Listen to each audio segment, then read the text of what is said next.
we got lots to say. Now here's Bobby and Matt. Hey, Christmas week. Hey, everybody. You know, the Netflix games are interesting this week because they're not that good anymore. Because the Chiefs are out. And the Cowboys are out. Cowboys are out. Chiefs are out. The two biggest teams as far as what's going to get the biggest number, which, by the way, the biggest number. But they'll still watch it. Yeah, because it's on. Right. But we watched the parade, and that ain't good. Yeah, on that's Thanksgiving. True. That's true. But the biggest game ever, I believe, of regular season football was the Chiefs and Cowboys when they played earlier this season. Was it really? I believe so. Ever? I think it was the highest regular season game of all time. Wow. That's crazy. Yeah, you may look up the official because when there was like 3 channels, I don't know how that worked. That should have been way more than that because MASH got like 1 billion viewers. Right. But that was only because there were 3 channels back in the day. Right, there's only 3 channels. What do you see? Yeah, it's true. 57.23 million. Wow. viewers. Dude, that's crazy. That's insane. So Network what's the loving official life. headline of that? Biggest of all time? Yeah, the most viewed NFL regular season game ever was Thanksgiving matchup between the Cowboys and the Chiefs. You could have convinced me that it wasn't because, again, in the old days when there were 3 or 4 channels and they were just showing football on one of the channels, but that's 57 million is a lot. 57 million's incredible. So the Christmas games.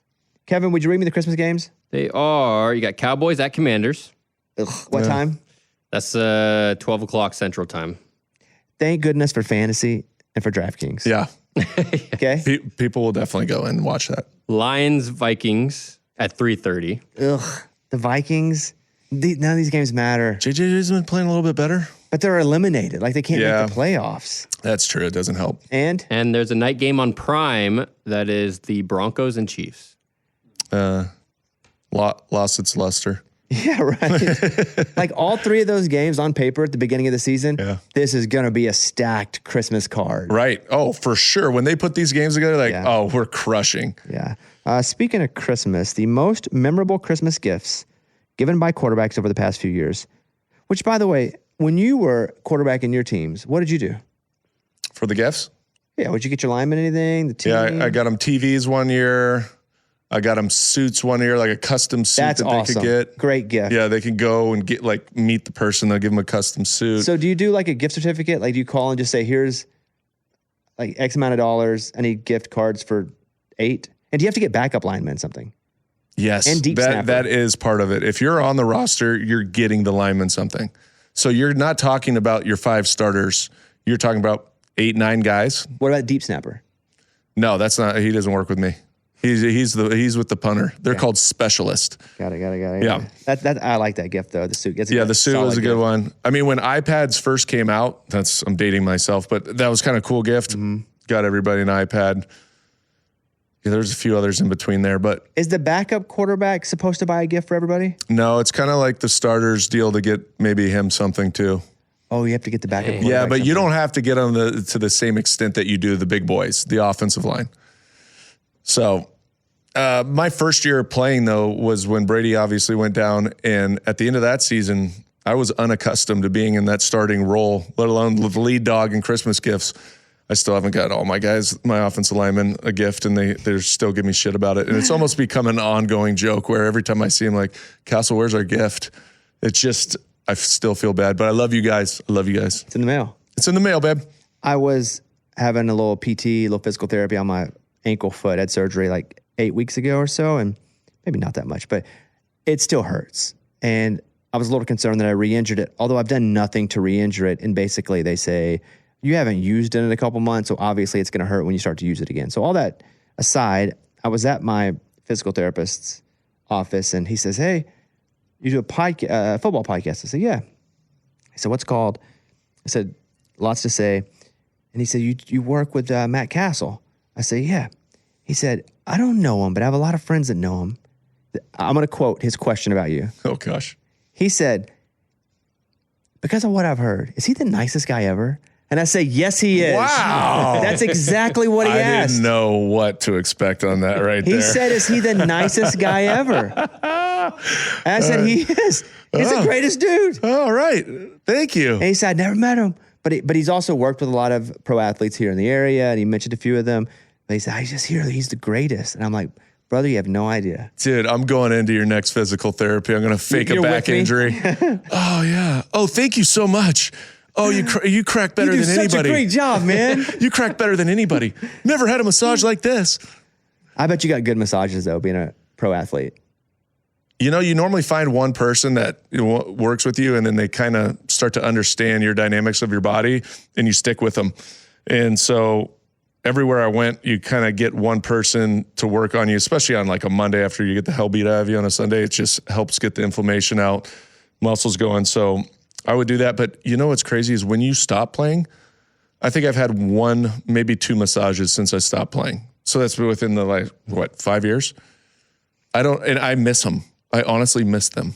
I'm going to tell. Would the massages always be body work, or would you ever get a massage just for like relaxation? Never relaxation. Me either. It was I'm not always a pro athlete, but never. the worst, Yeah. like deep tissue, grind it out, If IT it doesn't bands hurt, where it's I'm just not like, improving. Yeah, kind of like bruising Yeah. type.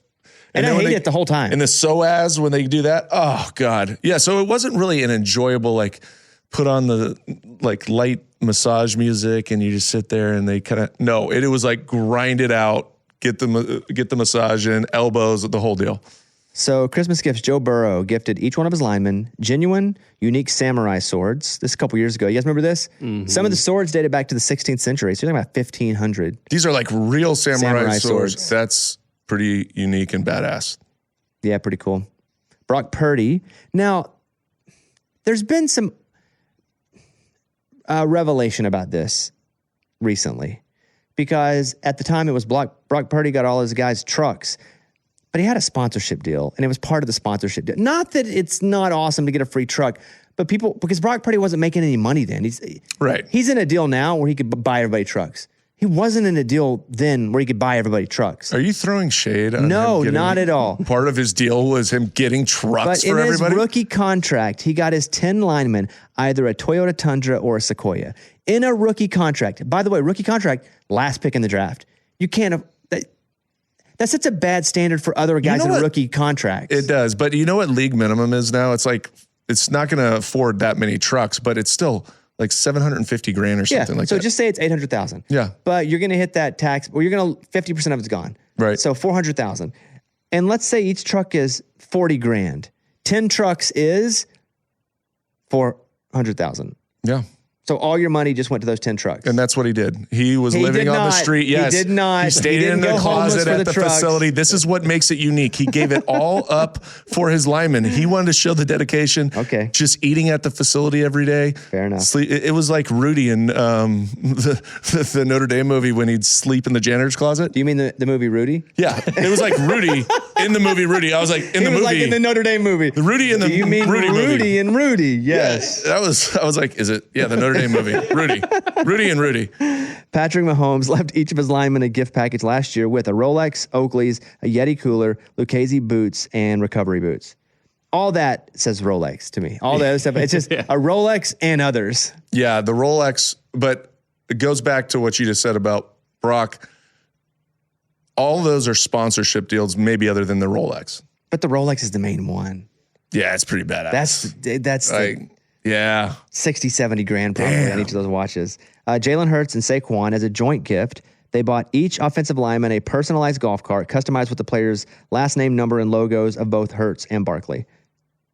They gave him a golf cart of themselves. You know what? I hate to be a hater. Sure? I hate to be a hater. And they put a picture of Saquon and Hurts on the front like this. I don't like them putting their own logos on the gifts they're giving. Why'd they put their own logo? Why didn't they just do their lineman's number? Yeah, and they did that, but they added their own logo. Am I a hater? No. Okay. No, not at all. There's no need for that. Yeah, you already personalized it. This is something similar to what you did. Aaron Rodgers on the Jets had a tailor come in, measure the lineman for custom Tom Ford suits, complete with matching cologne and sunglasses. Mine was big and tall. So, no, just kidding. Men's Warehouse. Men's Warehouse, big Comes and tall. in, shout out. That's Tom fun. Ford, that's pretty Pretty cool too. Oh, yeah. Those are $5,000 suits. Oh, you know. Yeah. I know you got a few hanging in your closet, bro. Not anymore. I have a couple hanging in my closet. Yeah, you do. You call up Tom when you need something. I do not. Tommy. I do Ford, not. No, not anymore. Hook it up, baby. Those days have long gone where I'm spending money like that on suits. I had my phase, but now I'm good, buddy. You still got some. I still have some You of the got old, swag. but also I used to get a ton of television money. Oh, When I was doing network part of your television, deal? yeah, it was the greatest was when they were like, "Hey, just dress yourself for these 4 things," and they'd put no budget on it. Instead of going, wow. yeah, instead of going, "Hey, we're going to give you an allowance," and the allowance was always way significant per episode. Yeah. Like, I can just use American Idol for example. That network money is crazy, and they'd be like, "Okay, you got to do one episode. Here's $3,000 for this one episode." So what I would do is I would easily get all my clothes, probably 2, we'll call them wardrobes, outfits, 2 of them for like $1,000 and save the $2,000. And then you'd have to use it all or it would just go away. You didn't get to keep the extra. So the next week I'd have like $6,000 and then I would get me just a crazy awesome suit. That's brilliant. It was that's strategizing. It was amazing. That money, that clothes money was amazing. Missed that clothes money. I just wear cardigans all the time now. I know, but they're still Well, got swag to it. Let's be honest. But you don't even have to dress up to look dressed up in a cardigan sweater. That's right. Because people just think you're put together. Yeah. No, I just got a t-shirt and a cardigan on. It's just class. That's what it is. It's a classy look. Yeah. Like whatever you put on it or under it, I guess I should say. One time I want you to show up with no shirt on under it. Just rock it. Never would I. But when I was on Dancing with the Stars one week, I had to go dance with no shirt. Oh yeah, I saw All I had that was episode. a jacket with no shirt underneath it. And I thought to myself, I cannot believe it. They were like, you have to do it. And they didn't make me, but they really rooted me on. And they spray tanned the crap out of me. I think I told this. But How many abs did you do that week? Like some planks, crunches, like getting it ready for great stage. question. Yeah, that week, yeah. like, the hour before. Starved myself. The hour before, all I did was sit-ups and push-ups. Oh, for Just sure. Leading right into it. I'm ready. And anytime I thought I was Smelling on salts. camera, like at the beginning, they do an intro and they're like, I flexed so hard when I thought I was on camera. I'm not gonna lie, I was like, Where it messes with your smell. You're like, yes, I was flexing. I had to poop my pants. I was flexing so hard. Yeah. Okay, Scott Hanson coming up. We'll take a break. RedZone Scott Hanson coming up next. All right, let's go over now and talk with NFL Network host Scott Hanson. Scott is known for being my friend every Sunday, even though he does not know that I am his best friend and he's my best friend. He's my best friend too. Yes. He's known for hosting NFL RedZone every Sunday during the season, but he also played college ball at Syracuse. He was there at the same time as Marvin Harrison. And when you think of the NFL, at least for me, you think of RedZone, you think of Scott Hanson. He's awesome. Here he is. Clap your hands for Scott Hanson, everybody. Yes, bring him in. Hey, Scott. Bobby, Matt, good to see you guys. Good to be with you here. Thank you for having me into your living rooms or your living spaces each and every NFL Sunday. Yeah, for a long time. I spend more time with Scott on the weekend than my pregnant wife. Oh my gosh, and it's not even at home. Like I'm on the my phone. On I the know. phone. I was at my daughter's basketball game this weekend going like this. And I do have one beef with RedZone. When you guys go quad box and I'm on my iPhone, I can't see anything. I cannot see anything. Can't see a score. And you're talking about it though. The reason I agreed to be on this podcast is because I wanted to exchange phone numbers so you can text me if you're on your phone Thank you. opposed to your big screen. And I will tell the staff, no quad box, Fantastic. no octo box. Matt needs to be able to see everything. So yeah, that's a high class problem to have, by the way. True statement. If that's the worst complaint, we'll live with that. Scott, have you met Matt before?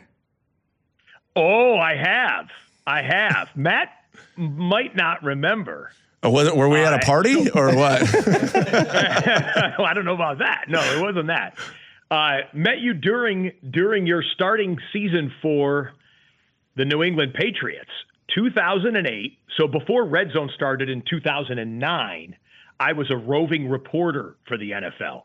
So I covered you guys the great 2007 season. Of course, Brady gets hurt, and then 2008.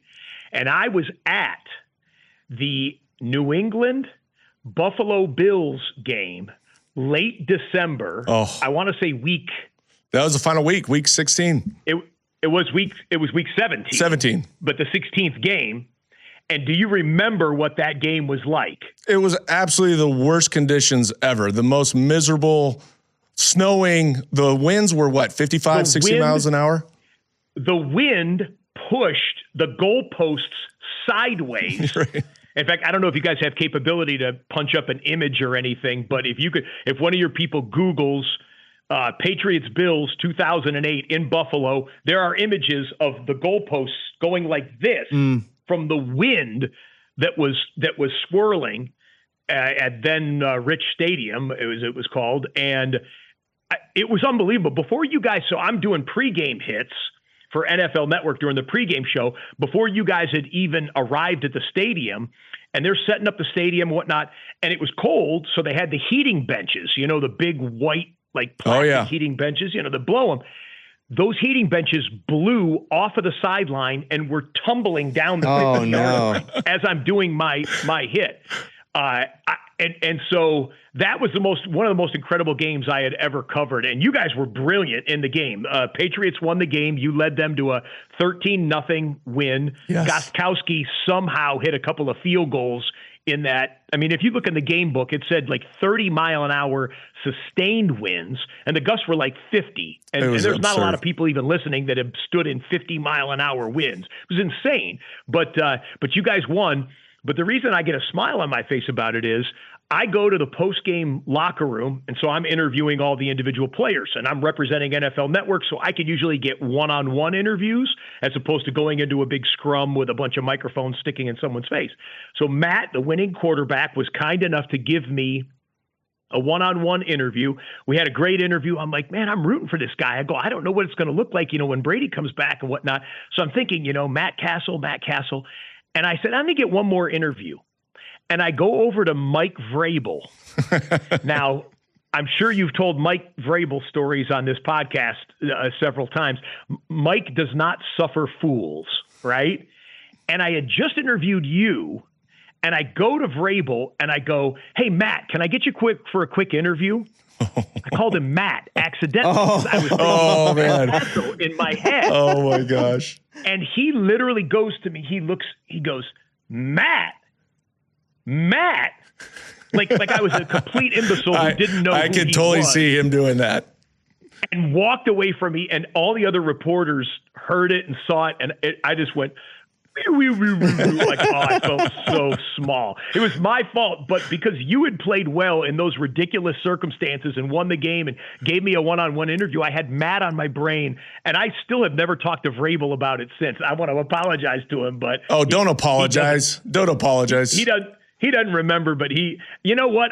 You got to be on your P's and Q's when you're around Mike, not Matt Vrabel. Matt Vrabel. I'm his long lost son. Speaking of that, you just said that. Okay, so you're doing interviews, that type of situation. You go up and you call Mike Matt. When you're on the red zone, how many names are running through your head, and how hard is that to be able to translate that into on air and not mess a name up? It is difficult, and I am certainly not perfect, but to mix a sports metaphor, I want my free throw percentage to be high 90s. I probably say on an average red zone episode, I probably say a couple hundred names, maybe 100, 200, but probably a couple hundred names. And there's only 1,700 players in the NFL at any given time. And I'm probably saying 200 names. And especially late in the season, as we're speaking now, where injuries have taken their toll and you got practice squad guys getting up there and somebody picks off a quarterback, and I'm like, who is 23? I don't know who 23 is. And I've got a researcher and a spotter, Tim Galanians, Brian Larrabee, my right-hand men. They're awesome. They will fire up, a roster real quick to get me the name and a pronunciation if I need it. But guys, we have done it, and we're in the season right now. We've done that where, let's say, number 23 for whatever team picks off a guy. I'm like, who's 23? And then they're coming to me, and they look at me, and there's no 23 on the official website of the team itself. They literally just call the guy up, or they got him off the street or whatever, slap the jersey on him, and he's in the game and makes a play. And I'm like, I don't know who that is. So a lot of times I'll just say, great job by the defense there. They turn him over, and now the ball goes back over to the other quarterback, whatever. But it's difficult. And of course, social media is unforgiving if and when I mess up a name. After you left Syracuse, did you ever do the local news? Were you ever your own guy? You had to set up your own camera and do that? What? Can you talk about that first job? Oh, that's a great story. So I'm an old man here, old timer here. I'm 54. And so my first year out of Syracuse, working as the weekend sports anchor for WPBN, Traverse City, Michigan, so they rank the television markets 1 to like There's like 200 TV markets in the country, a little bit more than 200, and they rank them 1 to 200 based on population. This was market 121. Okay, anything beyond 100 is tiny. Okay, my annual salary at that place in the 1 year that I was there, you want to guess? Take a guess. 1993. 93 into 94. 93 local news. Okay, local news. I was local. Small market. During 3 days during the week, I was a sports reporter. On the weekends, I would anchor from the anchor desk, the sports report. 39,000. 39. Matt? 20,000. Try $15,000. Wow. Was my salary in 1993. And it was, but I would have done it for 14,000. I remember reading in USA Today back when physical newspapers were a thing. Remember how they used to have a graph in the front page of USA Today? They always had a kind of an interesting, like pie chart type thing. Little pie chart, graph at the bottom. They just thought people were. This one was percentage of people in the United States that live below the poverty line, and the poverty line was like 13.5 or something. And I'm like, I'm on television making $15,000. If I'd have made $1,000 less, I would have been below the poverty line, and people think you're a big hotshot TV guy. So yeah, I was a one-man band, literally setting up my own tripod. And this is not back in the days where everybody had a TV studio in their hand here. Camera was bulky, and you'd have people walking by at a high school game or something like, "Where's your camera guy?" And I'm like, you're looking at him, or, oh, he's in the production truck right now. I'm sure he'll be back here in a second. So yeah, I paid my dues like most people who have gone through any industry. Yeah, you definitely paid your dues. When did you feel like you had your big break and got to a place where you're like, I've kind of set myself up here. I can make a career out of this. That's a good question. I've never really felt like, okay, I'm at the destination. Honestly, I don't mean to give you a cliche answer, but there were tent poles in my life as I went through from when I transitioned from being a weekend sports anchor at like a local ABC, NBC, CBS station to when I went to an all sports network. My first gig at an all sports network was what was called Comcast Sportsnet in Philadelphia, which was the original one. Now they call them NBC Sports, NBC Sports Washington, NBC Sports Bay Area, whatever. So this was Philadelphia, and that was a big deal because going to all sports, it was like I was going to be the lead story on the show. Not me, but I was going to handle the lead story, as opposed to being the weekend sports guy where they give you 3 minutes to do a whole weekend worth of sports highlights.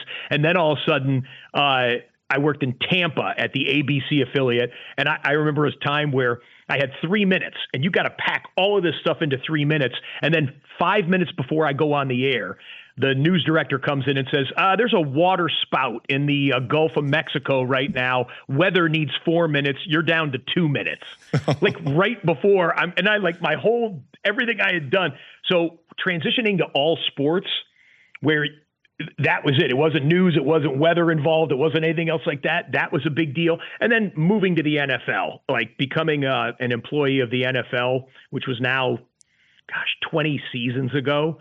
That was a big deal because you felt like you were at the mothership, and it gave you some gravitas to be able to get one-on-one interviews with Matt Castle and the starting quarterbacks of the NFL. And Matt Vrabel. But and now Matt hosting Vrabel. RedZone. And Matt Vrabel, don't even put that back in my brain. I'm going to have to interview him again at some point in my life. And oh man, yeah. But now hosting RedZone for 17 years, I feel very good and I don't want to say settled because I'm always trying to get better. Like anyone, I want to perform with excellence, and you're only as good as your last show. But I feel like I'm on firm ground in this industry, and I'm very thankful, very blessed. Obviously you played ball, but was your outlook you were going to cover just football? Because I imagine you have to have a Swiss Army knife of skills, especially as you're just a sports guy. Did you hope it would end in just football, or was it all over? Boy, you must have read my bio or something like that, because that's a 100% where I was.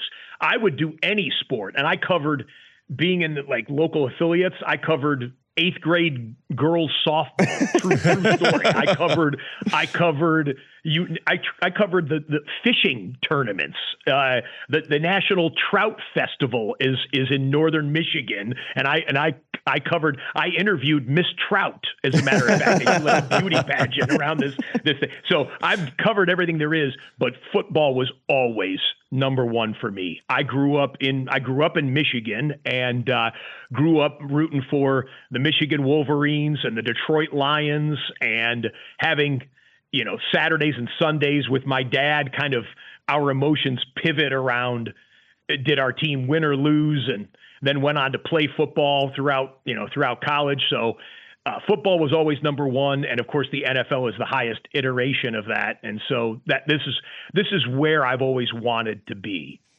Your energy is magnetic. And I want to know, how do you take care of yourself? Like, honestly, you bring it each and every Sunday, but even talking to you on the podcast, I'm just like, dude, tell me what you're eating.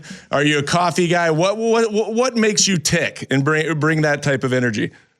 Believe it or not, this is natural. I think my late father, Dick Hanson, he had the juice back in his day, and I don't need anything to get going in the morning. I take a shower and I am ready to go. I hate coffee. Yes. I don't have a lot of caffeine. I've had one cup of coffee in my life, and that was on a dare, and I hated it.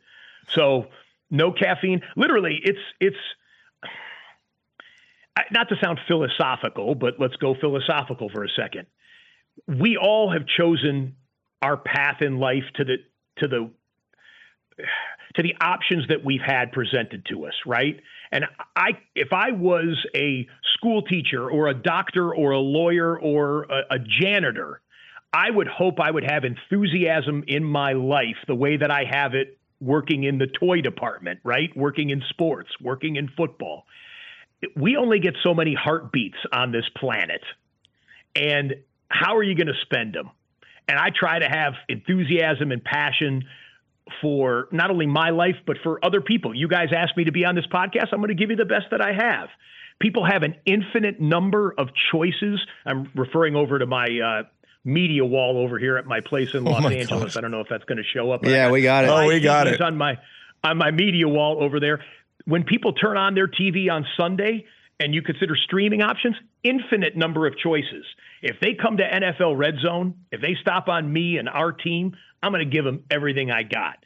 And that's really where the passion comes from. And the last thing I would say on it is this: when you don't have talent, you better have enthusiasm. And that's the way I live my life as a football player, as a scrub walk-on at Syracuse. And that's the way I try and live my professional life as a broadcaster.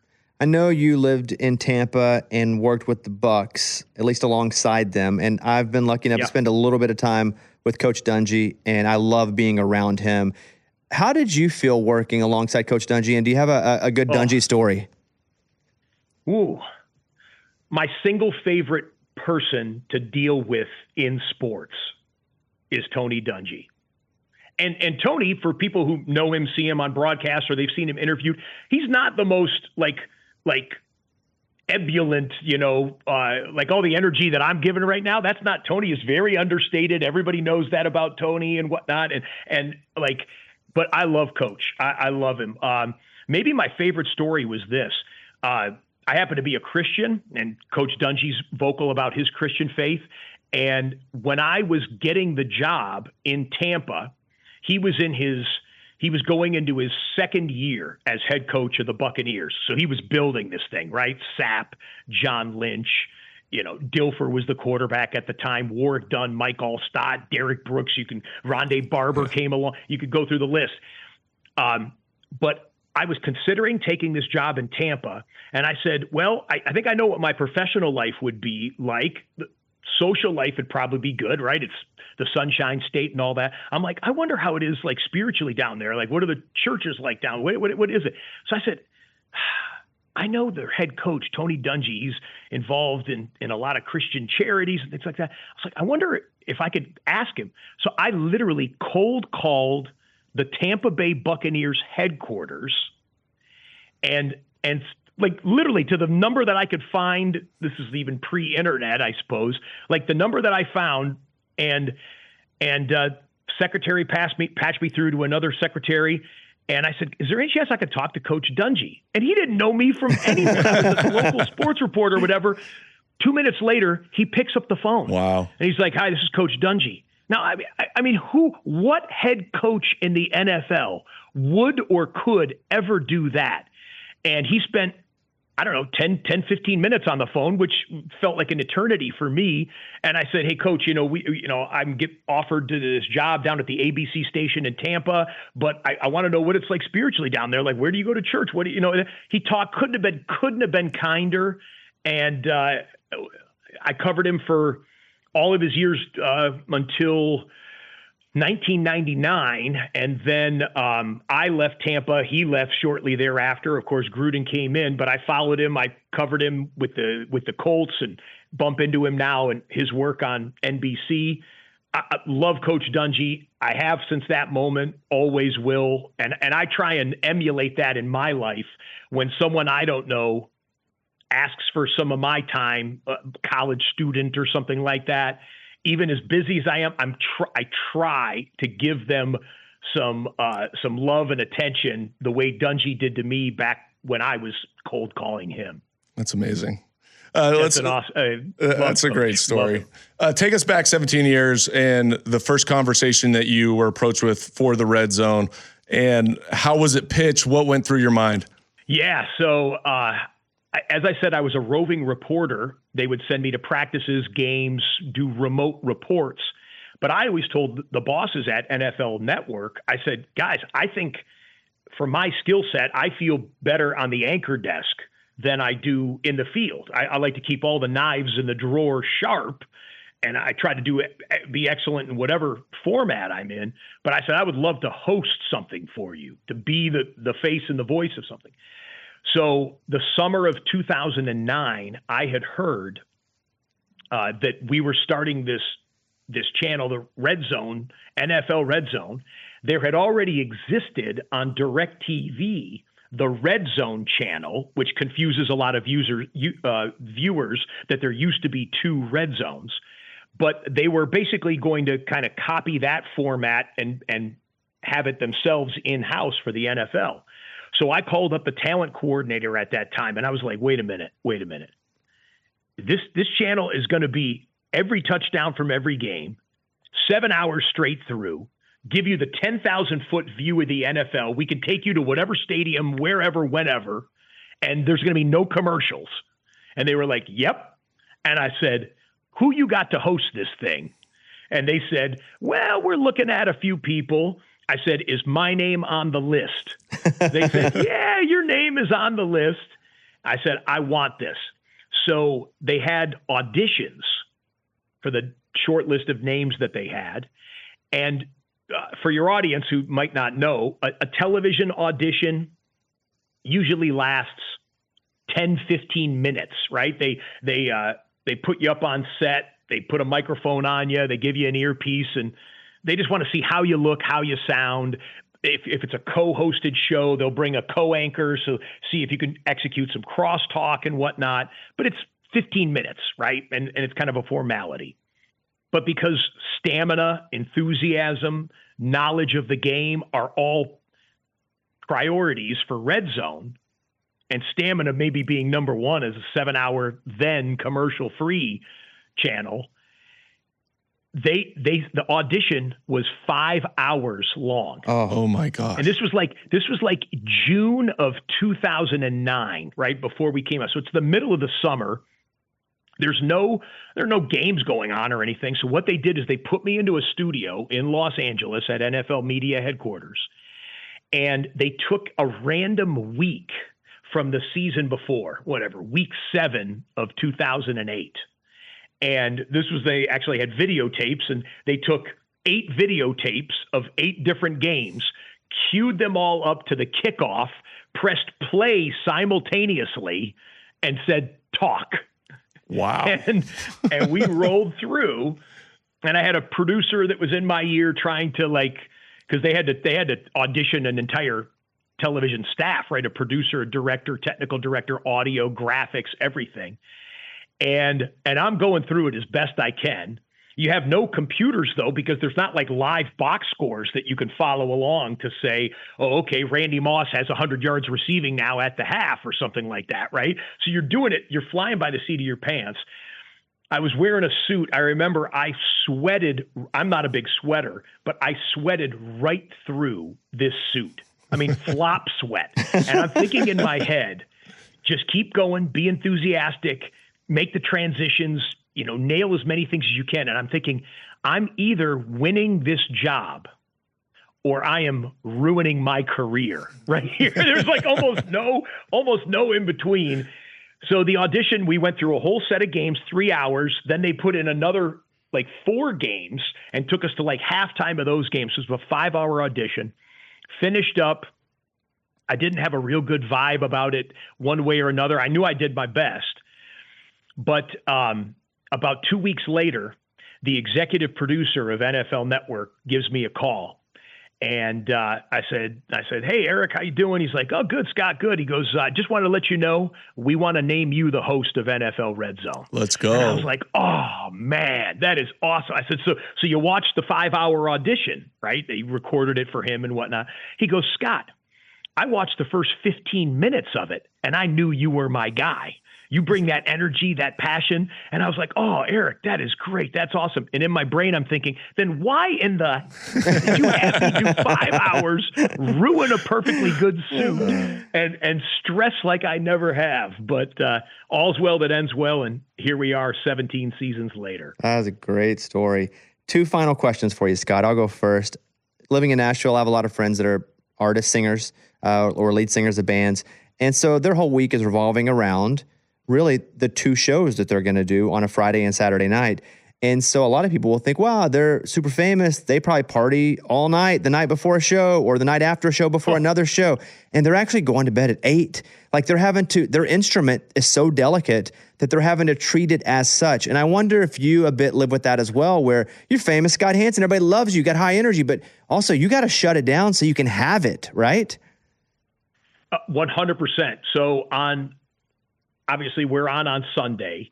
On a Saturday, on a football Saturday prior to Red Zone, I might see, I'm a bachelor. I live alone, no kids. So I'm just here and I'm researching. I'm grinding on every fact, stat, storyline, injury updates, quotes that came out during the week to prepare for all 11, 12, 13 games that I have on Red Zone.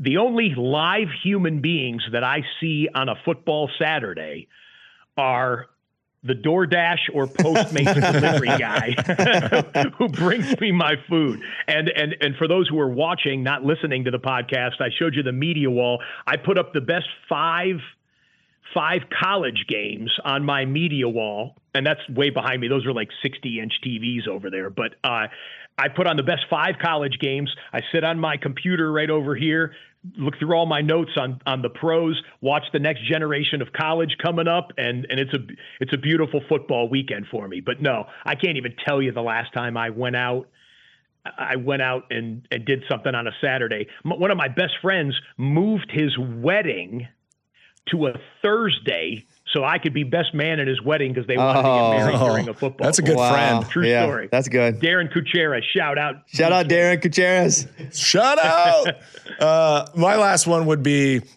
you said that you never feel completely settled. Is there a sporting event that you at some point would want to cover or an avenue in which you'd want to go with your career that is just on your bucket list? Yeah, I've done a lot of things. I've been very blessed. I have covered obviously multiple Super Bowls, something like 17 Super Bowls. I've been to the college football national championship. I've been to multiple Final Fours in college basketball, NBA finals, NHL finals. About the only stuff I've never covered. I've done the Olympics now. You may have heard that Gold Zone has begun for the Olympics, which is Red Zone for the Olympics. That's a lot of fun. I'll be doing the Milan Cortina Winter Games coming up here in February. A World Heavyweight Championship fight boxing or UFC even. That there is buzz like nothing else.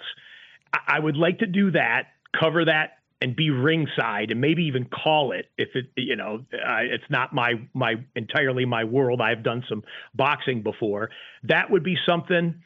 Or, well, the World Cup is coming to the United States. I've never been to a World Cup match, but a World Cup final, depending on what countries make it to the final, I'm sure that's otherworldly.